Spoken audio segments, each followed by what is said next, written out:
I'm Jillian for Patch.com and welcome back to my kitchen. Today I'll be making pesto.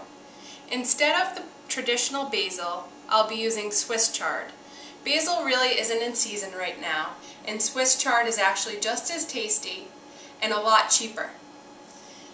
I'll also be using toasted walnuts instead of the traditional pine nut for this pesto.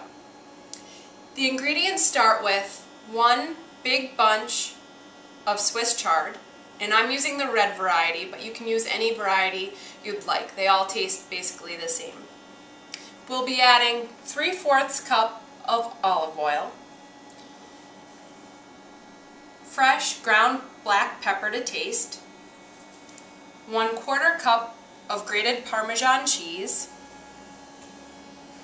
1 cup of toasted chopped walnuts, salt to taste, a good squeeze of lemon, 2 cloves of garlic, and 1 whole shallot. I've destemmed the Swiss chard and cut it into strips, and now I'm just going to put it right in the food processor. And I know this looks like a whole lot, but you really want to get as much of the leaf into the food processor as possible. It's really going to shrink down to basically nothing. So it looks like I'm going to have to do this in 2 sets, but we'll do the first. And what I'm going to do is I'm just going to put the cover on.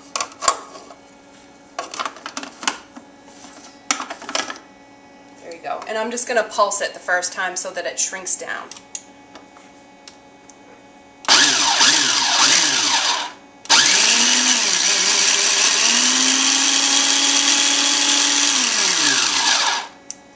Now we're ready to add the second batch.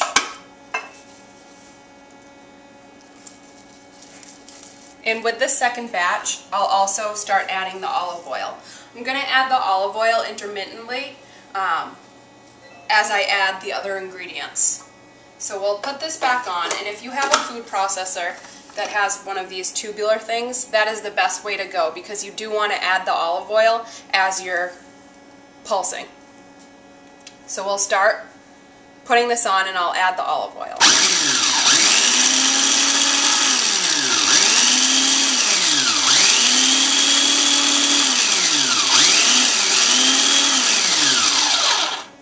Next, I'll add the walnuts.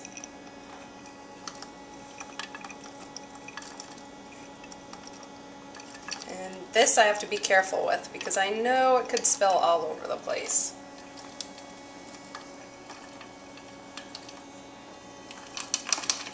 There we go. So all of the walnuts go in. And again, I'll just pulse.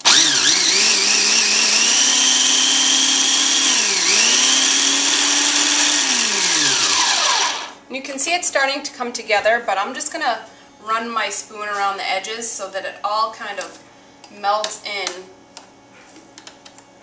and really gets chopped. Because we want this all to basically almost liquefy. So again, I'm going to add the olive oil.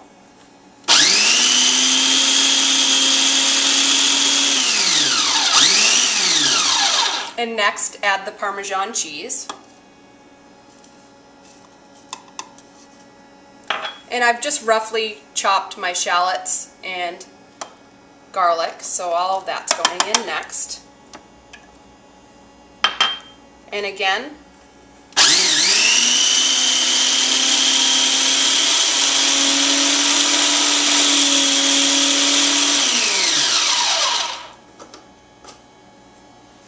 and while I'm stirring, I might as well just add the last ingredients, which is a good squeeze of lemon juice,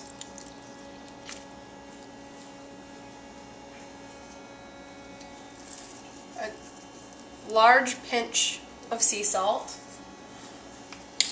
and a couple of good twirls of ground black pepper.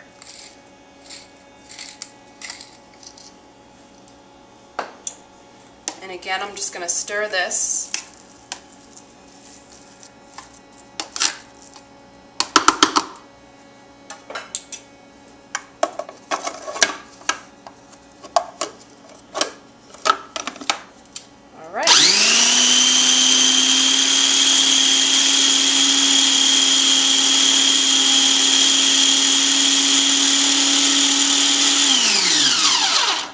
and it looks ready to taste.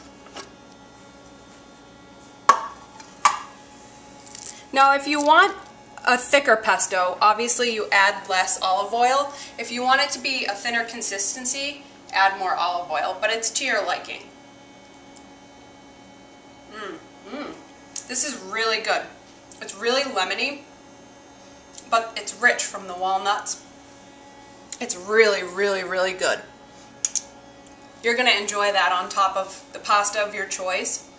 But what I'm going to do is I'm going to save it and use it as a sandwich spread. I love it with grilled chicken. Well, thanks for watching.